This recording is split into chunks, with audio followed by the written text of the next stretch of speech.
పరిచయం చెప్పండి అంటే ఏం చెప్తారు? మీ ఊరు పేరు చెప్తారు, మీ ఊరు చెప్తారు.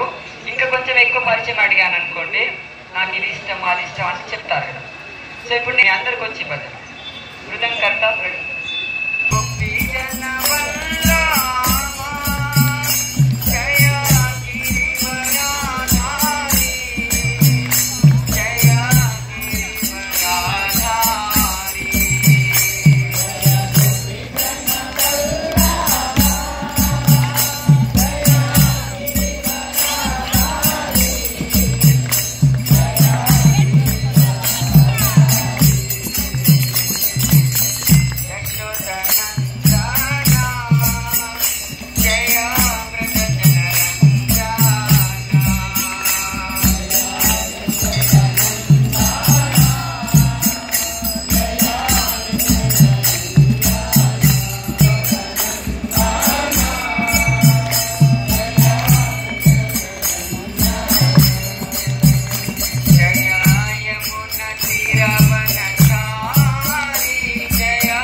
ఏవ భోక్తవ్యం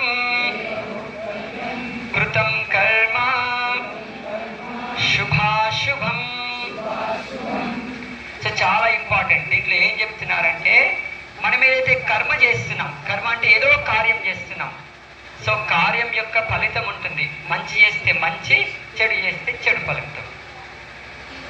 నా భోక్తం క్షీయతే కర్మ. అయితే మనం చేసుకున్న కర్మ ఏతుందో అది అలాగే పోదట. మనం మంచి చేస్తే మంచి, చెడు చేస్తే చెడు.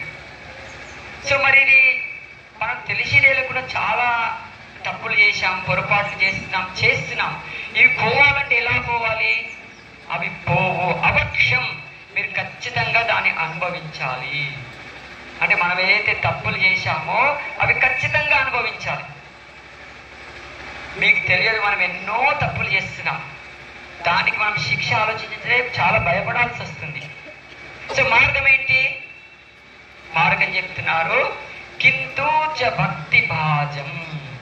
మీరు కొద్దిగా అయినా సరే, కొద్దిగా, ఎక్కువ అనలేదు, కొద్దిగా అయినా సరే భగవంతుని యొక్క భక్తి చేసినట్లయితే అయితే కర్మ ఏతుందో మీరు అనుభవించాల్సింది అది తగ్గిపోతుంది. కింటూ చ భక్తి భాజం. కింటూ అంటే చిన్నదైపోతుంది.